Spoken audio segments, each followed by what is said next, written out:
It was the summer after high school graduation. What should have been my summer of freedom before adulting became my worst nightmare.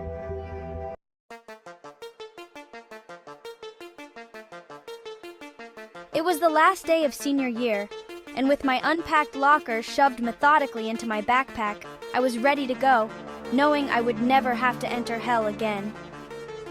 I walked home, thinking about all the wonderful and impossible things I would do before breakfast tomorrow. I could have never seen the next 5 months coming, and what I saw should never be experienced. Once you go to the other side, they know your name and will come for you. Maybe not now, or the next day, but soon.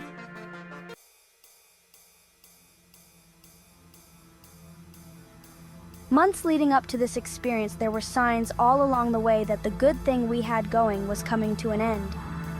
It had been a 7-year ride of scandal, money, sex, politics, and religion, wrapped up in a package called church. Until this point, this church was my safe and happy place with all of my family, friends, and tradition. I found out, though, that being naive does not mean that you are safe. It carries a scent that attracts predators of every form. A young teen, naive with her life ahead of her, is like prey, hunted for her soul, and desired for her body, and perfect for the taking. If the 7 minutes in heaven was prepayment for the chaos about to ensue, then shit was about to hit the fan, and hit it hard.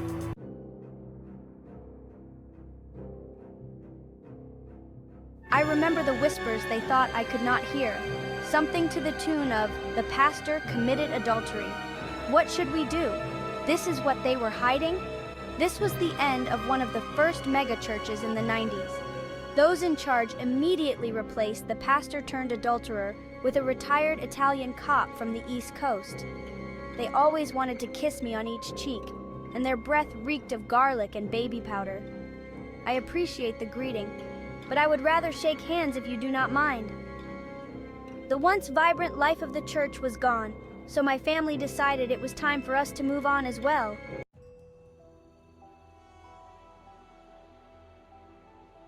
My mother had gotten involved in prophecy and moved us to the big city to live in this sinister-looking 100-year-old church on the worst side of town.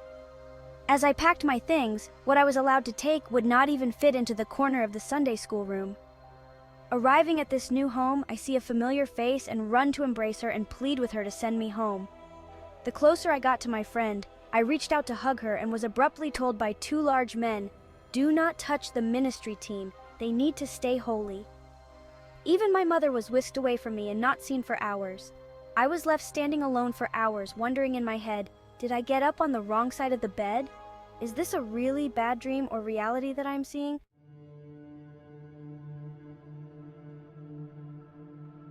I had been brought into a cult.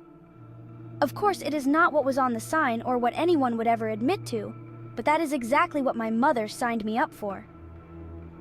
3 months had passed since that long, peaceful walk home after my last day of high school. I missed my family and was not adjusting to the mandatory prayer times at 6 a.m., 12 noon, 6 p.m., and midnight.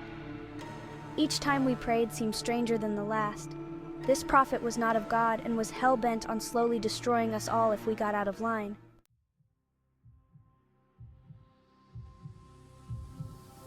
Then I started hearing voices at night whispering in the hallway of the upstairs rooms, but when I opened my door, no one was there. All the lights were out, and all the doors were closed. I went back to bed and shut my eyes, wishing my grandmother were here to sing me lullabies. The dreams from that night were pure fright, and at times seemed very real. I felt a hand around my neck. It was hairy and strong, and the nails were digging into my skin. My instant reaction to the pain I felt was to grab the fingers and pry them off one by one away from my throat. I awoke cold and shivering and barely able to speak. I walked to my mother's room to see if she was asleep. I tapped her on the shoulder and she rolled over and told me to go back to sleep. Alone and scared, I went back to my room, but I did not sleep. I sat in the corner of the bed, with the covers over my head, watching shadows fly across my room.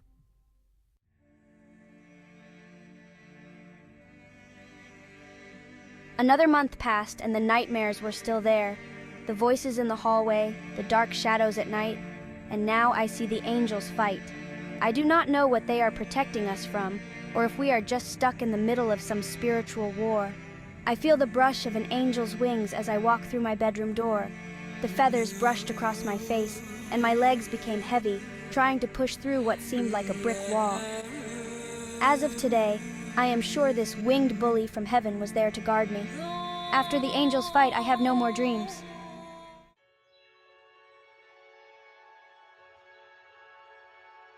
I lived through another month of throwing my pee out the window into the alley below us. I lived through sharing a bathroom with 4 other families and rolling dice for expired vending machine food that was donated because they could not sell it. I am still hearing the whispers of the night in the hallways and the brush of angel wings at my door.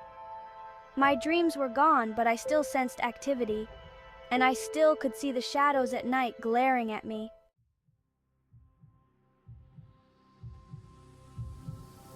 I awoke one morning to find that 3 of my friends had left me behind. They left a note that read, "Weird shit going on here. Not safe. Get out if you can." I would have been glad to get out, but you fuckers left with the van.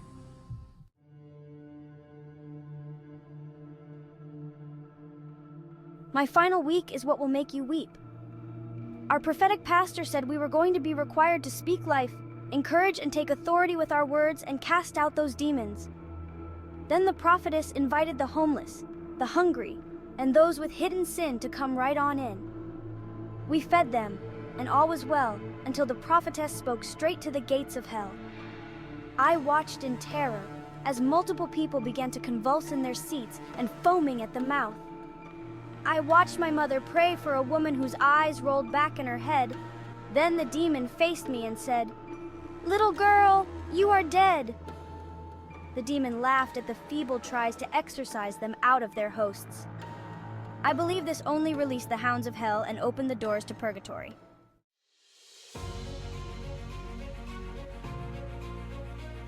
I ran as fast as I could past the sanctuary, up the stairs, through the angel wings, and into my bedroom door.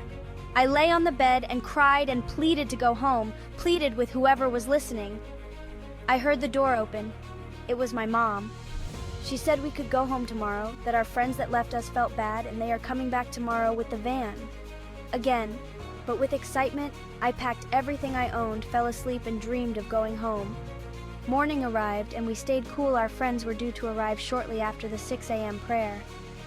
I see our friends and breathe a sigh of relief. I run and greet them and tell them how good it is to see them. As I do, I turn and see Prophetess and my once friend, now turned prophet, slave. Prophetess glares and says, "You will never leave here." As Prophetess rolled away in her black caddy, we watched the skies over the church turn dark. The wind began to blow and lightning flashed. The rain started to pour, and I saw our only entrance getting ready to blow shut and lock.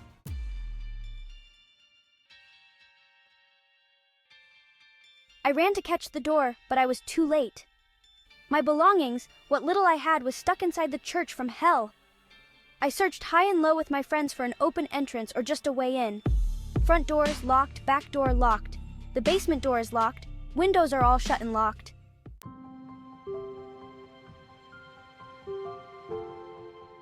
I sat on the sidewalk with my head in my hands.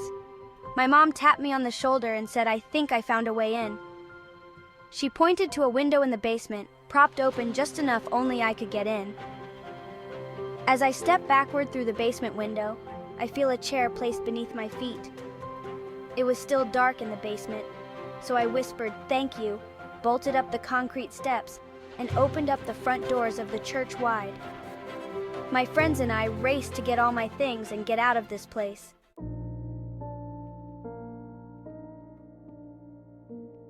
Later that night, safe with my friends, they asked if I ever heard the whispering and the faint touch of angel wings.